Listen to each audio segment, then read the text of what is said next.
നിയമവേദിയുടെ പരാതികൾക്ക് മറുപടി പ്രതികരണങ്ങൾ പരിപാടിയിലേക്ക് എല്ലാവർക്കും സ്വാഗതം. ഇന്നത്തെ ആദ്യത്തെ പരാതി വായിക്കാം. പരാതിക്കാരൻ മുനമ്പത്ത് നിന്നുള്ള മോഹനനാണ്. ഞാൻ ഇതിനു മുമ്പും നിയമവേദിയിലേക്ക് കത്തയച്ചിരുന്നു. അതിന് വ്യക്തമായ മറുപടി നിയമവേദി തന്നിരുന്നു. ഇത്തവണ ഞങ്ങൾ 2 വീട്ടുകാർ ചേർന്നാണ് ഈ പരാതി അയക്കുന്നത്. ഞങ്ങൾ താമസിക്കുന്നത് മുനമ്പം 4-ാം വാർഡിലാണ്. പരാതി ഇപ്രകാരമാണ്. ഞങ്ങൾക്ക് 4 വർഷം മുമ്പ് പ്രധാനമന്ത്രിയുടെ സൗജന്യ കുടിവെള്ള പദ്ധതിയിൽ ഉൾപ്പെടുത്തി പൈപ്പ് കണക്ഷൻ കിട്ടിയിരുന്നു. ആദ്യമെല്ലാം ഞങ്ങൾക്ക് നല്ല വെള്ളമാണ് കിട്ടിയിരുന്നത്. എന്നാൽ ഇപ്പോൾ ഒരു തുള്ളി വെള്ളം പോലും കിട്ടുന്നില്ല. വാട്ടർ അതോറിറ്റിയിൽ പലതവണ ഇത് സംബന്ധിച്ച് പരാതിപ്പെട്ടിട്ടുണ്ട് എങ്കിലും ഉദ്യോഗസ്ഥർ ഇത് പരിശോധിക്കുവാൻ വരുന്നില്ല. ഞങ്ങളുടെ അടുത്തുള്ള വീട്ടുകാർക്കെല്ലാം തന്നെ വെള്ളം കിട്ടുന്നുണ്ട്. ചിലപ്പോഴെല്ലാം ഓസ് വെച്ച് ഞങ്ങൾ വെള്ളം എടുക്കാറുണ്ട്. അപ്പോൾ മലിനജലമാണ് ലഭിക്കുന്നത്. കുടിക്കാനുള്ള വെള്ളം ഞങ്ങൾ കാശ് കൊടുത്താണ് വാങ്ങിക്കുന്നത്. ചിലപ്പോഴെല്ലാം ടാങ്കർ ലോറിയിൽ കുടിവെള്ളം ഞങ്ങൾ അടിക്കാറുമുണ്ട്. ഇതിനെല്ലാം നല്ല ചിലവ് വരുന്നതാണ്. അത്രയും സാമ്പത്തികം മുടക്കുന്നതിന് ഞങ്ങൾക്ക് കഴിവില്ല. ആയതിനാൽ ഇതിനൊരു ശാശ്വതമായ പരിഹാരം എന്താണ്? ഈ പരാതി Niyamavedi Kerala water authority Munambam division assistant എഞ്ചിനീയറുടെ ചാർജ് വഹിക്കുന്ന ഷീബ KS സംസാരിച്ചു. അവർ നൽകിയ മറുപടി ഇപ്രകാരമാണ്. നമ്മളത് അന്വേഷിച്ചായിരുന്നു, അവിടെ പോയി അന്വേഷിച്ചായിരുന്നു. അപ്പോ നമുക്കിപ്പോ ഒരു വർക്ക് അവിടെ ചെയ്യുന്നുണ്ട് 4-ാം വാർഡ്. അപ്പൊ ഒരു 63 PVC ഒരു 250 മീറ്റർ പൈപ്പ് നമ്മളിപ്പോ ലേ ചെയ്തുകൊണ്ടിരിക്കുകയാണ്. വർക്ക് നടന്നുകൊണ്ടിരിക്കുകയാണ്. അപ്പോൾ അതിന്റെ വർക്ക് കഴിയുമ്പോഴത്തേനും എന്തായാലും അവർക്ക് വെള്ളം കിട്ടും. ആ പ്രദേശത്തുള്ള അതിനു വേണ്ടി തന്നെയാണ് ഇത് ഇടുന്നത്. നമ്മൾ അന്വേഷിച്ചില്ല എന്ന് പറയണ്ട, നമ്മളവിടെ പോയി അന്വേഷിച്ച് അതിനു വേണ്ടിയാണ് ഈ ലൈൻ ഇപ്പൊ ഇടുന്നത് തന്നെ. ഈ ലൈനിന്റെ പ്രവൃത്തി പൂർത്തീകരിക്കുന്നതോടുകൂടി അവിടെ വെള്ളം ഒരു പരിധിവരെ പരിഹാരമാകും. പിന്നെ പൂർണ്ണമായിട്ടും പരിഹാരം വേണമെന്നുണ്ടെങ്കിൽ നമുക്ക് മുനമ്പത്ത് പള്ളിപ്പുറം പഞ്ചായത്തിലെ പ്രശ്നങ്ങൾ പൂർണ്ണമായും പരിഹരിക്കണം എന്നുണ്ടെങ്കിൽ ഈ നമ്മൾ ഉപ്പുവെള്ള ശുദ്ധീകരണശാല എന്ന് പറഞ്ഞ ഒരു പ്രൊപ്പോസലൊക്കെ കൊടുത്തിട്ടുണ്ട്. അപ്പോൾ അതൊക്കെ പ്രാവർത്തികമായി വന്നാൽ മാത്രമാണ് അവിടുത്തെ പ്രശ്നങ്ങൾ പൂർണ്ണമായിട്ടും നമുക്ക് പരിഹരിക്കാൻ പറ്റുള്ളൂ. പിന്നെ കുറച്ച് പ്രൊജക്ടുകൾ നമ്മൾ അങ്ങനെ കൊടുത്തിട്ടുണ്ട്. 300 DI പൈപ്പ് ചെറായി മുതൽ മുനമ്പ് വരെ സ്ഥാപിക്കുന്ന പ്രവർത്തിക്കുന്നുണ്ട്. അപ്പൊ അതൊക്കെ കഴിഞ്ഞാൽ മാത്രമേ ഏകദേശം നമുക്ക് മുഴുവനായിട്ട് പരിഹരിക്കാൻ പറ്റത്തുള്ളൂ പ്രശ്നങ്ങൾ. പിന്നെ നമ്മുടെ 190 MLD പ്ലാന്റിന്റെ ഒരു ഇതുണ്ടാവില്ല, അത് വന്നാലും ഒക്കെ അതിന്റെയൊക്കെ പണി പൂർത്തീകരിക്കുന്നതോടുകൂടിയാണ് പൂർണ്ണമായിട്ടും നമുക്ക് ഈ പ്രശ്നങ്ങൾ പരിഹരിക്കാൻ പറ്റുള്ളൂ. എന്തായാലും ഈ 4-ാം വാർഡിലെ കേസ് ഇപ്പൊ നമ്മള് 61 PVC വർക്ക് കഴിയുമ്പോഴത്തേനും അവിടത്തേക്ക് റെഡിയാവും എന്നാണ് പറയാനുള്ളത്. ഒരാഴ്ചക്കുള്ളിൽ വർക്ക് കഴിയും. പിന്നെ നമുക്ക് അവിടെ PWD റോഡാണ്. അപ്പൊ അതിന്റെ പെർമിഷൻ വേണം. അവിടെ ഒരു ഇന്റർ കണക്ഷൻ ഉണ്ട്. അപ്പൊ പെർമിഷൻ നമ്മൾ അപ്ലൈ ചെയ്തിട്ടുണ്ട്. അപ്പൊ PWDന്ന് പെർമിഷൻ കിട്ടിയിട്ടാണ് അവിടെ ഇന്റർ കണക്ഷന് പറ്റത്തുള്ളൂ. താമസം ഉണ്ടാവില്ല. നമ്മുടെ വർക്കുകൾ ഒരാഴ്ച കൊണ്ട് തീരും. പെർമിഷൻ കിട്ടുകയാണെങ്കിൽ ഒരു ദിവസം കൊണ്ട് ആ വർക്ക് നമുക്ക് തീർക്കാൻ പറ്റും. അടുത്ത പരാതി പേരും സ്ഥലവും വെളിപ്പെടുത്താൻ ആഗ്രഹിക്കാത്ത ഒരു ശ്രോതാവാണ് അയച്ചത്. വാർദ്ധക്യകാല പെൻഷനുമായി ബന്ധപ്പെട്ട ഒരു സംശയമാണ് ഇതിൽ ഉന്നയിച്ചിരിക്കുന്നത്. എനിക്കിപ്പോൾ 60 വയസ്സായി. കോവിഡ് കഴിഞ്ഞതിൽ പിന്നെ പലതരം അസുഖങ്ങൾ ഉള്ളതിനാൽ എനിക്ക് ജോലിക്ക് പോകുവാൻ സാധിക്കുന്നില്ല. എനിക്കറിയേണ്ടത് 60 വയസ്സ് കഴിഞ്ഞവർക്ക് ലഭിക്കുന്ന സാമൂഹ്യ സുരക്ഷാ പെൻഷനെക്കുറിച്ചാണ്. ഞാൻ അവിവാഹിതനാണ്. എന്റെ പേരിൽ വീടോ സ്ഥലമോ ഇല്ല. സഹോദരനൊപ്പമാണ് ഞാൻ താമസിക്കുന്നത്. സഹോദരന്റെ റേഷൻ കാർഡിലാണ് എന്റെ പേരുമുള്ളത്. അത് വെള്ള കാർഡാണ്. എന്റെ വരുമാനം മാസം 300 രൂപ മാത്രമാണ്. എന്നാൽ സഹോദരന്റെ വരുമാനവും കൂടി കണക്കാക്കുമ്പോൾ റേഷൻ കാർഡിലെ വരുമാനം 2 ലക്ഷത്തോളം വരും. എനിക്കറിയേണ്ടത് ഇക്കാര്യമാണ്. ഞാൻ പെൻഷന് അർഹനാണോ? എനിക്ക് പെൻഷന് അപേക്ഷിക്കുവാൻ സാധിക്കുമോ? പെൻഷന് അപേക്ഷിക്കുമ്പോൾ എന്തെല്ലാം രേഖകളാണ് ഹാജരാക്കേണ്ടത്? എവിടെയാണ് അപേക്ഷ കൊടുക്കേണ്ടത്? എനിക്ക് ഫോണില്ല. അതിനാൽ പെൻഷൻ അപേക്ഷിക്കുമ്പോൾ ഫോൺ നമ്പർ ആവശ്യമാണോ? ഇക്കാര്യങ്ങൾ നിയമവേദിയിലൂടെ പറഞ്ഞു തരണമെന്നാണ് പരാതിക്കാരൻ ആവശ്യപ്പെട്ടിരിക്കുന്നത്. വാർദ്ധക്യകാല പെൻഷനുമായി ബന്ധപ്പെട്ട് ചില മാനദണ്ഡങ്ങൾ സർക്കാർ പുറപ്പെടുവിച്ചിട്ടുണ്ട്.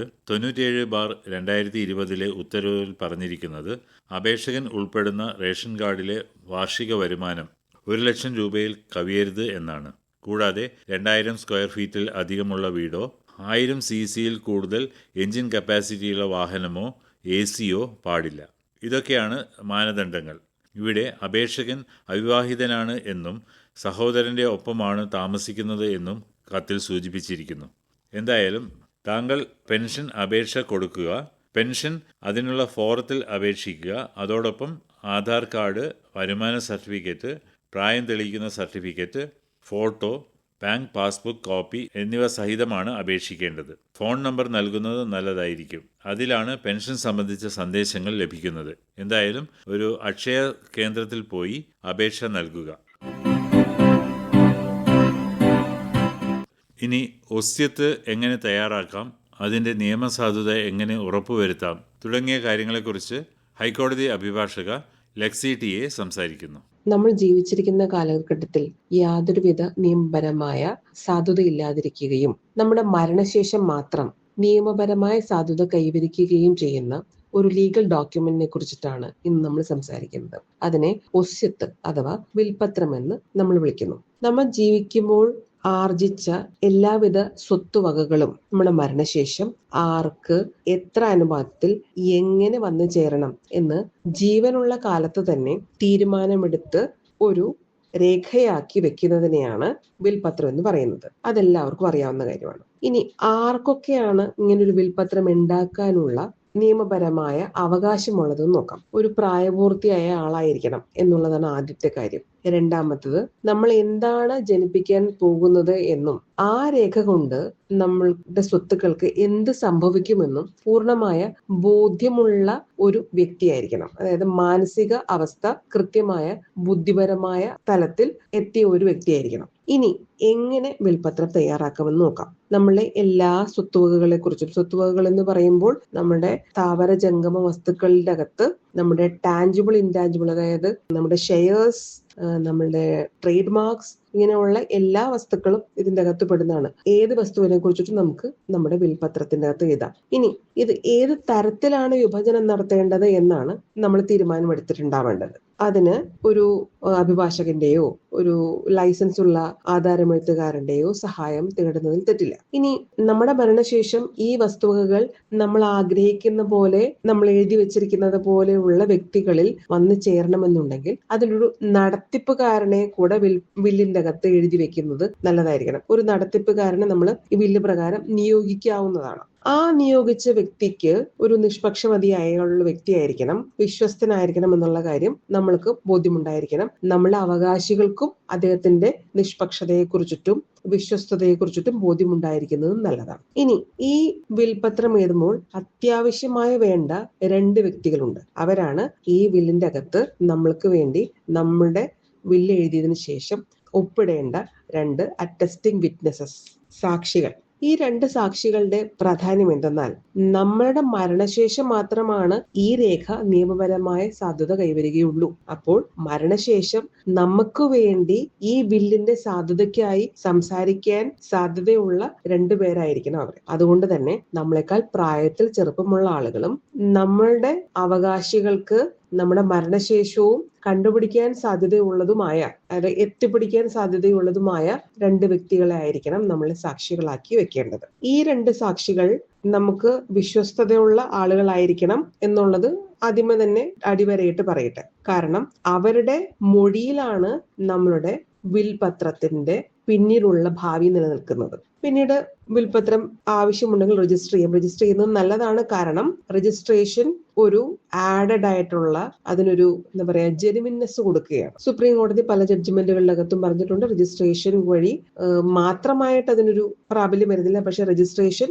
അതിനൊരു ആഡഡ് ആയിട്ടുള്ള ഒരു സാധുത തെളിയിക്കുന്ന കാര്യമാണെന്ന്. പിന്നീട് നമുക്ക് ഈ വിൽപത്രം ഒരു വൃത്തിയായി എവിടെയെങ്കിലും ഭദ്രമായി സൂക്ഷിക്കണം. കാരണം നമ്മുടെ മരണശേഷം ഇത് എവിടെയുണ്ട് എന്നുള്ള കാര്യം നമ്മുടെ അവകാശികൾക്ക് അറിയേണ്ടതാണ്. അങ്ങനെ അറിയുന്നതിനായി വളരെ വിശ്വസ്തരായ ആരെയെങ്കിലും, അല്ലെങ്കിൽ ബില്ലിന്റെ നടത്തിപ്പുകാരനായ ആളെയെങ്കിലും ഈ ബില്ല് എവിടെയാണ് നമ്മൾ സൂക്ഷിച്ചിരിക്കുന്നത് എന്ന് അറിയിക്കേണ്ടതും ആവശ്യമാണ്. ഇത്രയും കാര്യങ്ങളെങ്കിലും ഒരു ബില്ല് എഴുതുന്ന ആൾ ശ്രദ്ധിക്കണം. ഇനി ഇതിന് നിയമപരമായ സാധ്യത ഉറപ്പാക്കുന്നതിന് വേണ്ടി നമ്മൾ എന്തെല്ലാം കൂടെ ചെയ്യണം എന്നുകൂടെ അറിഞ്ഞിരിക്കുന്നത് നല്ലതായിരിക്കും. നമ്മൾ ആർക്കാണോ ഈ ബില്ലിന്റെ ഗുണഭോക്താക്കളായി നമ്മൾ വെച്ചിരിക്കുന്നത് ആ ആളുകളെ ഈ ബില്ല് എഴുതുന്നതിന് സഹായികളായിട്ടോ ബില്ലിന് സാക്ഷികളായിട്ടോ വെക്കാതിരിക്കുന്നതാണ് നല്ലത്. ക്രിസ്ത്യൻ പിന്തുടർച്ചാവകാശ നിയമപ്രകാരം അങ്ങനെ സാക്ഷികളായിട്ട് ഇതിൽ ഗുണഭോക്താക്കൾ വരികയാണെന്നുണ്ടെങ്കിൽ ആ ഗുണഭോക്താക്കൾക്ക് ഇതിനുള്ള അവകാശം നഷ്ടപ്പെടുന്നു എന്ന് വരെ ഉണ്ട്. പിന്നെ ആർക്കൊക്കെ നമ്മളെ സ്വത്തുവകകൾ കൊടുക്കുന്നു എന്നും ആർക്കൊക്കെ കൊടുക്കാതിരിക്കുന്നു എന്ന് പറയുന്നതിനൊപ്പം തന്നെ എന്തുകൊണ്ട് കൊടുക്കുന്നു എന്നും എന്തുകൊണ്ട് കൊടുക്കുന്നില്ല എന്നും വിശദീകരണ കുറിപ്പുകൾ നൽകുന്നത് അത്യാവശ്യമാണ്. കാരണം പല ആളുകൾ നമ്മളുടെ അവകാശികളായിട്ടുള്ളപ്പോൾ അതിൽ നിന്ന് 1-2 പേരെ മാത്രമാണ് നമ്മളുടെ സ്വത്തുക്കൾക്ക് മരണാനന്തര അവകാശികളായി നമ്മൾ നിശ്ചയിക്കുന്നത് എങ്കിൽ മറ്റുള്ളവരെ ഈ അവകാശത്തിൽ നിന്ന് ഒഴിവാക്കിയിട്ടുണ്ട് എന്നുള്ളത് ഈ ബില്ലിന്റെ നിയമപരമായ സാധ്യതയെ ചോദ്യം ചെയ്യാനായിട്ട് ഉപയോഗിക്കാൻ സാധ്യതയുണ്ട്. അതുകൊണ്ട് തന്നെ നമ്മൾ എന്തുകൊണ്ട് അങ്ങനെ ചെയ്യുന്നു എന്നുള്ളത് ബില്ലിന്റെ അകത്ത് തന്നെ വ്യക്തമായും കൃത്യമായും എഴുതി വെച്ചിരിക്കേണ്ടതാണ്. സാക്ഷികളായി വരുന്ന ആളുകൾ നമ്മുടെ ബില്ലിന്റെ നിജസ്ഥിതി തെളിയിക്കാനുള്ളവരാണ് എന്നുള്ളത് കൊണ്ട് ആ ആളുകളെ തിരഞ്ഞെടുക്കുമ്പോഴും വളരെ വ്യക്തമായ ഒരു മുൻധാരണ ഉണ്ടാവണം. കാരണം അവരുടെ വിശ്വസ്തതയും നമ്മൾ എഴുതിയ ബില്ലിന്റെ നിയമസാധുതയെ വളരെയേറെ ബാധിക്കാൻ സാധ്യതയുണ്ട്.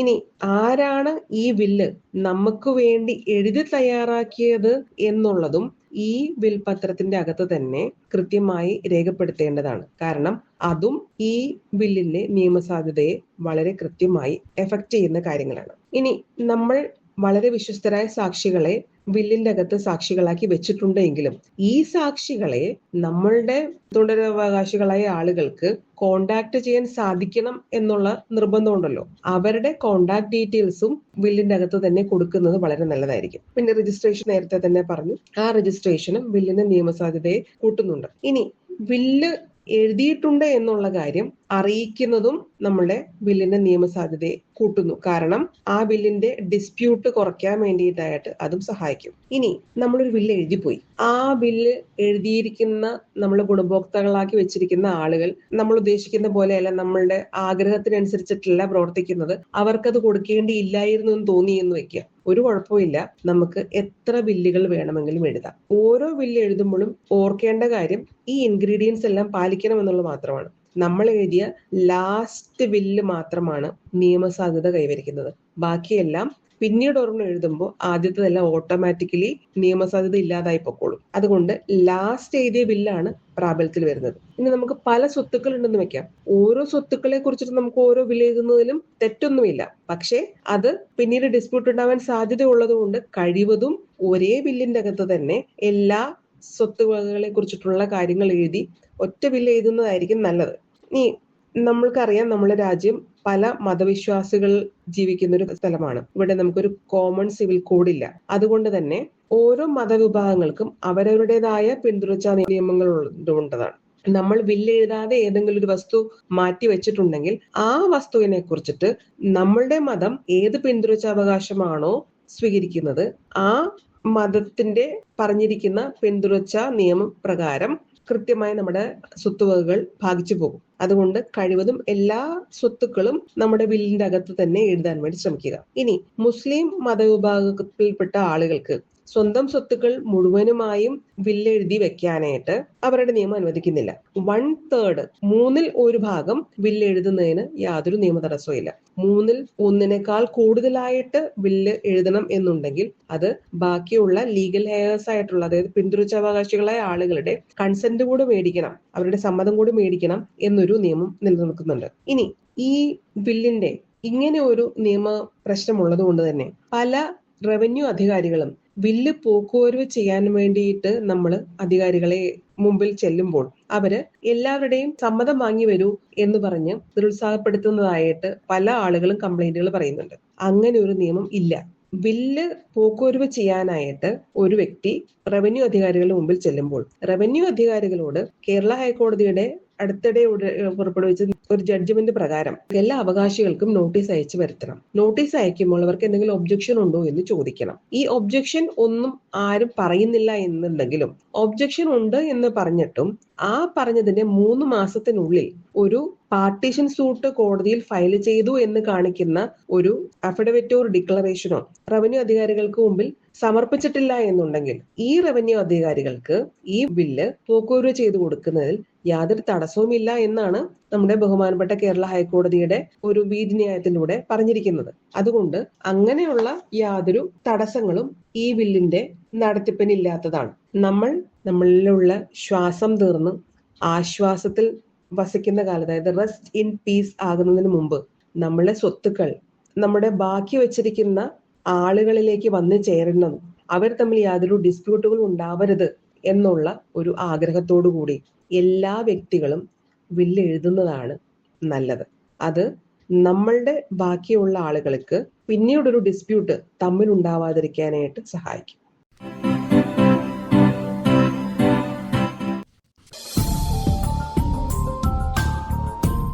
നിയമവേദിയുടെ പരാതികൾക്കു മറുപടി പ്രതികരണങ്ങൾ ഇവിടെ സമാപിക്കുകയാണ്.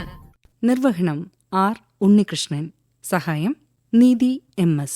അവതരണം ആകാശവാണി കൊച്ചി FM 102.3. ഈ പരിപാടിയിലേക്ക് കത്തുകൾ അയക്കേണ്ട വിലാസം: പരാതികൾക്കു മറുപടി പ്രതികരണങ്ങൾ, care of station director, Akashvani Kochi 21. നിയമവേദി ബുധനാഴ്ചകളിൽ രാവിലെ 8:05 ഞായറാഴ്ചകളിൽ രാത്രി 9:30. ഓരോ ആഴ്ചയിലും പ്രക്ഷേപണം ചെയ്യുന്ന നിയമവേദി പരാതികൾക്ക് മറുപടി പ്രതികരണങ്ങൾ കേൾക്കുന്നതിനായി Akashvani Kochi FM YouTube channel സന്ദർശിക്കുക. മുൻ ആഴ്ചകളിലെ പരിപാടികളും അവിടെ ലഭ്യമാണ്.